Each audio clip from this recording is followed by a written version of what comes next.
Boa noite, doutora Vivian. Fui diagnosticada com 2 cânceres primários na mesma época.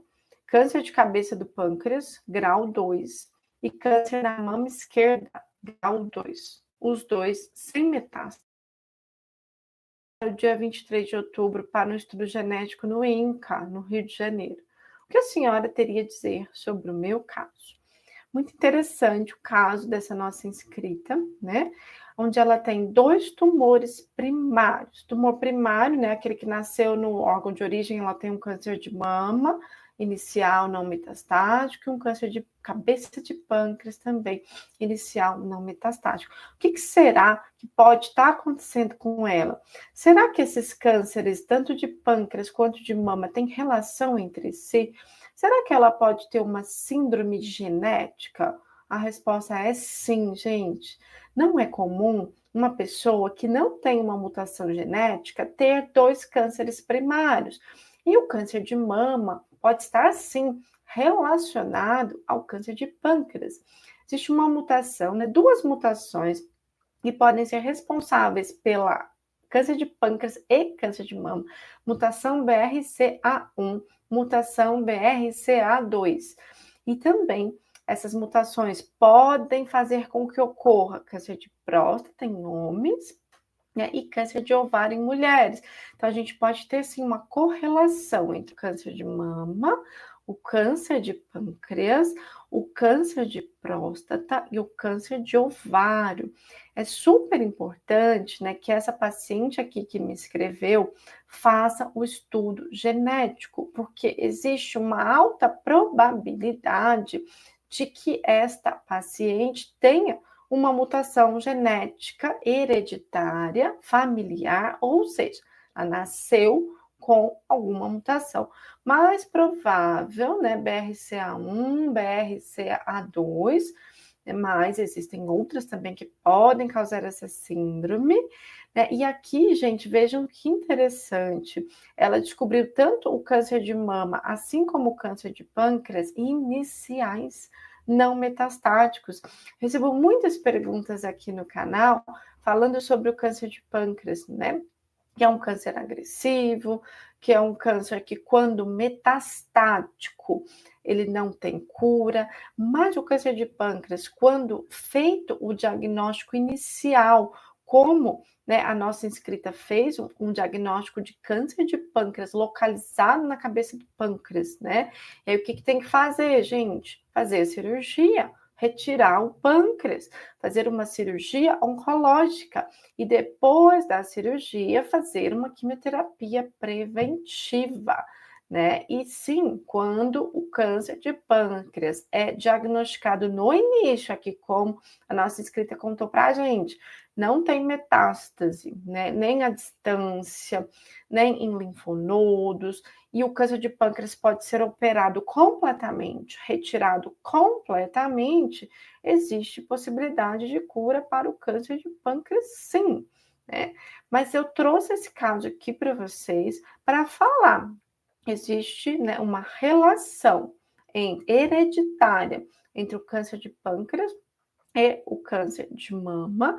Essa paciente, ela deve ter história familiar, né, de câncer de pâncreas, de câncer de mama, câncer de próstata, às vezes também de câncer de ovário, né? Então, o exame genético é extremamente importante, porque é através deste exame que ela vai fazer esse diagnóstico. Hoje em dia é um exame muito simples, feito através do sangue ou da saliva, né? E através desse exame, ela vai saber desse diagnóstico, né? E fazer um melhor tratamento.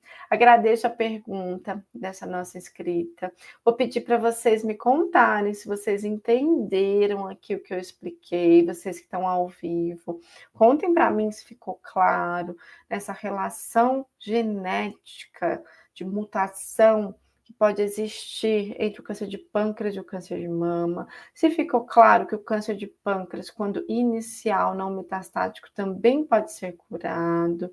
Então, é super importante, né, que eu saiba se vocês estão entendendo aqui o que eu estou explicando nesse canal, que é o Mundo da Oncologia, né, o canal da Oncologia para pacientes. Deixem likes, a gente tem 19 pessoas ao vivo, só 16 likes. vou pedir que vocês deixem likes, e aí a gente vai migrar para a próxima pergunta, que é uma pergunta sobre câncer de pulmão. Então, vamos lá. Boa noite, doutora. Minha mãe começou o tratamento de um adenocarcinoma de pulmão metastático e ela tem uma mutação do EGFR. Ela está tomando o Gefitinib, entre parênteses, Iressa, que é o nome comercial. Esse remédio vai agir apenas no pulmão ou em todos os lugares que tem metástase? No caso, deu metástase nos ossos do quadril. Minha mãe está fazendo tratamento todo pelo SUS. Então, gente, primeiro já vou falar que sempre que eu cito nomes de medicamentos aqui, o único objetivo é levar informações de qualidade para vocês. Esse canal não é patrocinado pela indústria farmacêutica. Sempre que eu falo nomes de medicamentos, então não há nenhum conflito de interesses, não estou prescrevendo para ninguém, ok? Então vamos falar um pouquinho sobre o câncer de pulmão. Existem 3 tipos principais de câncer de pulmão: o adenocarcinoma, o carcinoma escamoso, o carcinoma de pequenas células. O adenocarcinoma é um câncer de pulmão mais comum em pacientes que nunca fumaram, porém, ele pode ocorrer também em pacientes que já fumaram. E quando existe um diagnóstico de um adenocarcinoma, tem algumas mutações que o paciente precisa pesquisar. Porque se o paciente for portador de mutações, por exemplo, a mutação do EGFR, que é esse o caso aqui, né, que o nosso inscrito trouxe para a gente, ela está prevalente, ela ocorre em cerca de 25% dos casos de adenocarcinoma. E quando o paciente descobre que tem um adenocarcinoma com mutação do EGFR, né, não é a quimioterapia o melhor tratamento atual em 2024, mas sim a terapia-alvo, tá bom? E aqui eu vou contar para vocês quais são os tipos de terapia-alvo que a gente tem aprovados no Brasil em 2024 para esse tratamento, e vou contar para vocês se esse caso aqui, se essa terapia-alvo que a paciente está usando vai só para o pulmão, ou se ela também chega nos outros lugares onde ela tem metástase, tá bom? Vou pedir, quem está gostando já aqui do conteúdo, dê likes, comentários, compartilhem, vamos começar a responder. Então, vamos lá. Tratamento atual 2024 para adenocarcinoma de pulmão metastático com mutação do EGFR. Mutação que tem que ser pesquisada em todos os pacientes que têm adenocarcinoma de pulmão, certo? Então, vamos lá. Tratamento atual, terapia-alvo anti-EGFR. Eu tenho 3 principais, aliás, 4 medicamentos aprovados no Brasil. Eu vou falar o melhor de todos hoje, chama osimertinib, tá? Depois eu vou deixar escrito para vocês aqui, porque eu sei que o nome é complicado, o nome comercial dele é Tagrisso. É o anti-EGFR de 3ª geração. Depois eu tenho os de 2ª geração, né, que é o afatinib. Depois eu tenho os de 1ª geração, que é o erlotinib e o gefitinib, que é esse aqui que foi citado, ok? Esse tratamento é bom também, mas eu já tenho um tratamento superior, né, que é o osimertinib. No SUS tem alguns locais que liberam esse tratamento gefitinib, que é muito bom, né? Muito melhor do que fazer quimioterapia. Então, o SUS que está fazendo esse tratamento está de parabéns, né? De ter investigado essa mutação, é muito importante. E a resposta para essa pergunta é: não, esse terapia-alvo não chega só no pulmão.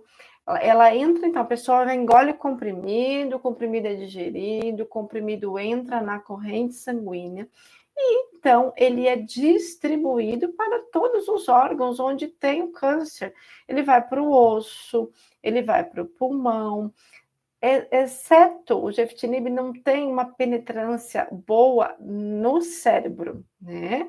Ele penetra parcialmente no cérebro, por isso que hoje o osimertinib, que é o inibidor de EGFR de 3ª geração, é o melhor tratamento atual, tá? Porque ele tem uma penetrância maior no cérebro. Então, ele protege o paciente contra metástases no cérebro, que é comum esse tipo de câncer, e também trata melhor o paciente que tiver metástases no cérebro, tá?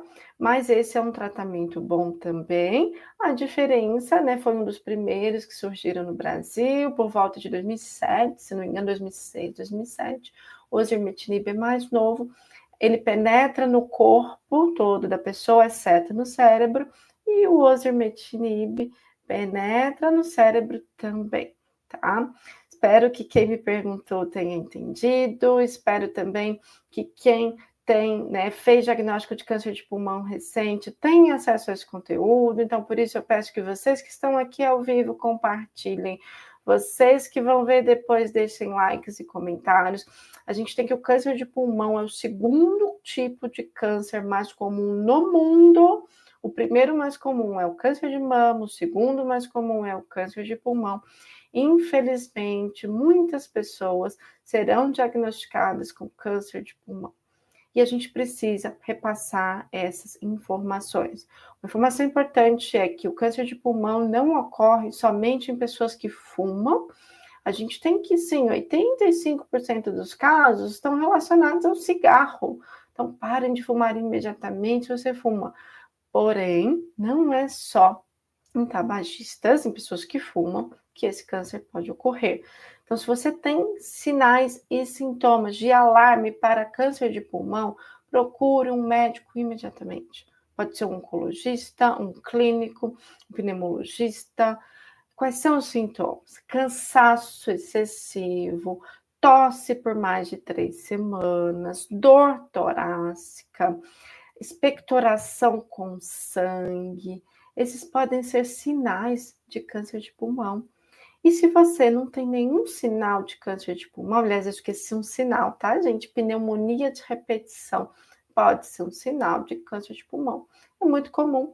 Pacientes que falam, doutora, eu fui no pronto-socorro 3 vezes e o médico achava que eu estava com pneumonia, dava antibiótico, tratava, eu ia para casa, não melhorava. Quando vê câncer de pulmão, tá?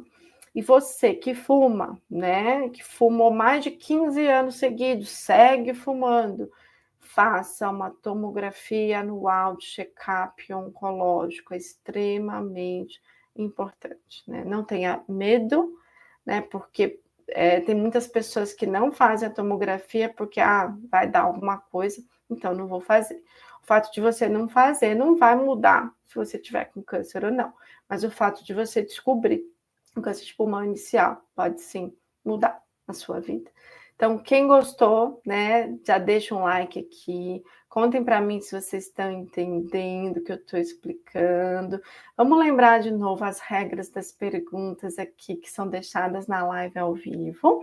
Eu respondo as primeiras 10 perguntas que são deixadas no chat e todos os superchats. Superchat é uma forma que você tem de contribuir para o canal. O Superchat é uma contribuição que você faz aqui ao vivo no canal, e para quem for ver essa live gravada depois, pode contribuir com Valeu Demais. Então, as primeiras 10 perguntas e todos os Superchats serão respondidos, obviamente, conforme o que eu consigo responder na rede social. Não é toda pergunta que dá para responder aqui na rede social. E lembrando, né, que eu respondo uma pergunta por pessoa para dar a oportunidade de que mais pessoas participem. E quando a pergunta não dá para responder aqui, que é uma pergunta que é de consulta, eu falo para vocês também, né? Seguindo aqui, um caso, assim, não sei se vocês já ouviram falar, mas um caso de tratamento de câncer de mama durante a gravidez. Será que é possível? Então, vou ler a pergunta aqui para vocês, tá? Hoje eu trouxe casos bem emblemáticos, diferentes, mas casos que podem ajudar muita gente. Então, conto com vocês aí para a gente expandir aqui e divulgar, tá? Olá, doutora, estou grávida de 14 semanas, né? Então, ela está no primeiro trimestre de gestação, está bem no comecinho. Aliás, já está no segundo trimestre, porque o primeiro trimestre é até 12 semanas. Diagnosticada com câncer de mama. Comecei a quimioterapia vermelha quinta-feira. Que Deus guarde a mim e o meu bebê. Serei mãe pela primeira vez. Deus cure todas as mães que estão passando pela mesma situação ou situação semelhante. Então, gente, será que é possível tratar um câncer de mama com quimioterapia estando grávida? Será que isso faz mal para o bebê? Será que tem que esperar o bebê nascer primeiro e começar o tratamento depois? Então, eu vou contar um pouquinho sobre esse caso. E eu já tive várias pacientes, né, que fizeram um diagnóstico de câncer de mama estando grávidas. Então, primeira coisa, sim, é possível fazer quimioterapia com um bebê estando grávida. É possível, tá? Isso não causa malformações no bebê se a químio começar a partir do segundo trimestre. E aqui, essa nossa inscrita, ela conta bem, ela está com 14 semanas. Então, a gente pode começar a quimioterapia a partir da 13ª semana, tá? É claro, gente, que a gente tem que escolher os medicamentos que não vão causar malformação no bebê, tá? Malformação no bebê. Tem medicamentos que não podem ser utilizados com a paciente grávida, né? Mas aqui, nesse caso, é um câncer de mama, então, né, não metastático. Ela começou com a quimioterapia vermelha, que é uma quimioterapia que pode ser feita com a paciente grávida e que não causa malformações no bebê. Então, ela vai fazer provavelmente 4 ciclos de quimioterapia vermelha, que é o AC. Obviamente, gente, quimioterapia vermelha é um termo leigo, que eu tô falando aqui para vocês, né? O nome, né, o termo médico é a doxorubicina e a ciclofosfamida. A sigla desse protocolo é AC. A gente faz 4 ciclos e depois a gente migra para a quimioterapia branca, né, que a gente usa o paclitaxel, que também pode ser utilizado durante a gestação, sem risco de dar malformações no bebê, tá bom? E lógico, eu já falei aqui em várias lives, eu tenho vários vídeos aqui no canal, onde eu falo que existem 4 subtipos de câncer de mama principais, né? 4 subtipos principais diferentes. Então, o tratamento pode variar, mas nem todos esses medicamentos eu posso fazer com a paciente grávida. Esses aqui que eu citei, eu posso fazer, tá? E é uma questão muito importante, né? Sempre que eu vou iniciar um tratamento de quimioterapia numa paciente que está em idade fértil, eu peço o exame de gravidez, o beta-HCG, para ter certeza que a paciente não está grávida. Porque se a paciente estiver grávida, eu só posso começar essa quimioterapia a partir da 13ª semana de gestação, exatamente para não ter esse risco da malformação. E aí, como é que faz, né? O paciente vai fazer o tratamento e aí a gente vai precisar fazer uma cesárea programada. Isso mesmo.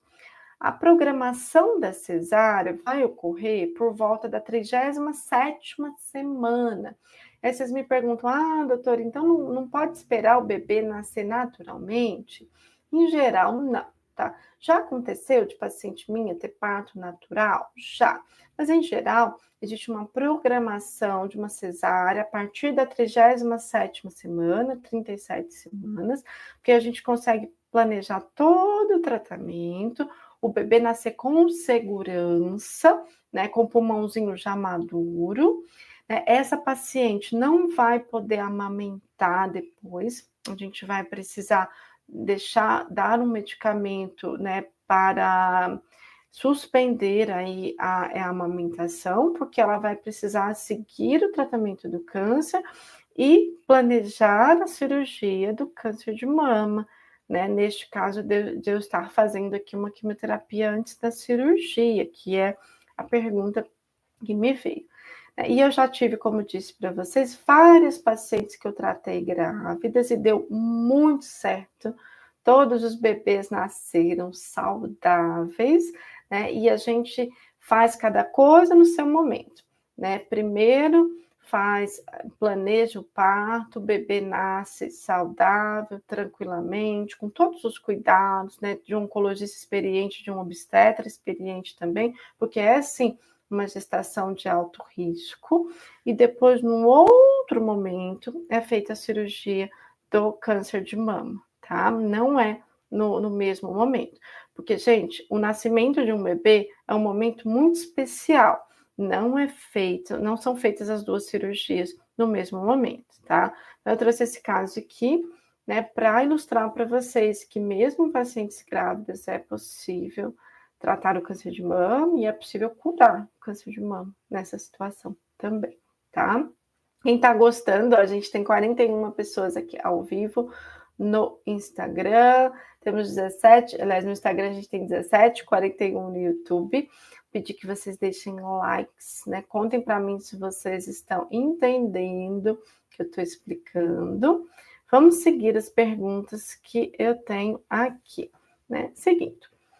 Doutora, estou usando tamoxifeno, tenho 58 anos, né? Um caso de câncer de mama, e parei de menstruar aos 50 anos, mas fiz reposição hormonal durante 6 anos com estrogênio. Perguntei ao médico por que não receitou anastrozol. E me falou que o anastrozol é para pessoas mais velhas. Estou em dúvida se não era melhor eu usar o anastrozol. Também não fiz exames de dosagem hormonal. Sim, era melhor você usar o anastrozol, tá? O anastrozol, ele é mais potente que o tamoxifeno, e ele é um medicamento de escolha para ser utilizado em pacientes que já estão na menopausa. Eu, doutora Vivian Koski, sempre que a paciente já está na menopausa, o tratamento hormonal que eu começo é o inibidor de aromatase. Tem 3 que eu posso usar: anastrozol, ou letrozol, ou exemestano, tá? Eles são medicamentos com uma potência maior e, é lógico, dão efeitos colaterais, como todo medicamento, gente, né? Eles pode dar dor articular, e aí qual é o segredo para isso? É ser uma pessoa ativa, fazer atividade física. Se você ficar parado, você vai ter dor articular, né? Podem causar desgaste ósseo, osteoporose, mas, por outro lado, o tamoxifeno também pode causar reações, né? E principalmente em pessoas com mais de 50 anos, o tamoxifeno pode causar um aumento do risco cardíaco. Paciente que usa o tamoxifeno, que já está na menopausa, pode ter um risco maior de ter infarto, de ter derrame, de ter trombose, e ele protege um pouco menos nessas pacientes que já estão na menopausa. Então, eu começo com anastrozol. Então, eu concordo com você, seria mais adequado. Se você tiver em dúvida, né, procure uma segunda opinião, né? Gente, sempre que vocês ficarem em dúvida com relação ao seu médico, procure uma segunda opinião, né? A sua vida é única. Então, não vale a pena você ficar com dúvida, né? Procura um médico para esclarecer, para pontuar para você quais são as opções, mostrar os caminhos. A escolha vai ser sempre sua, mas você vai ser esclarecido, né? Vocês estão entendendo? Deixa aqui um like, deixem comentários. Quanto mais comentários, likes, compartilhamentos tiver essa live, mais o YouTube vai entender que essa live é importante, tá? Seguindo aqui, doutora, é possível saber se um paciente que não teve metástase e nem linfonodos comprometidos no câncer de mama e fez o tratamento correto realmente foi curada do HER2? Então, gente, câncer de mama também é pergunta. Como é que eu sei que uma paciente, né, que teve um câncer de mama, HER2 positivo, fez cirurgia, fez o tratamento anti-HER2, ficou curada? Com o tempo. E quais exames eu peço? Eu peço exames, as tomografias, ou PET scan, enfim, exames de imagem. Então, eu vou acompanhando essa paciente por no mínimo 10 anos, ouçam bem. Eu só posso afirmar que essa paciente está curada após acompanhamento de no mínimo 10 anos. Assim, não é possível a cura, tá? Doutor, o tratamento com trastuzumab, que é um tratamento para câncer de mama HER2 positivo, cai o cabelo? Não. Se ele for sozinho, isolado, só o trastuzumab, não cai o cabelo. Porém, se eu associá-lo com a quimioterapia, o que é bem comum, né, que a gente faz com frequência, quando eu associo ele à quimioterapia branca, por exemplo, Aí cai o cabelo. Mas não por causa do trastuzumab, mas sim por causa da quimioterapia branca com paclitaxel. As perguntas selecionadas eram essas, pessoal.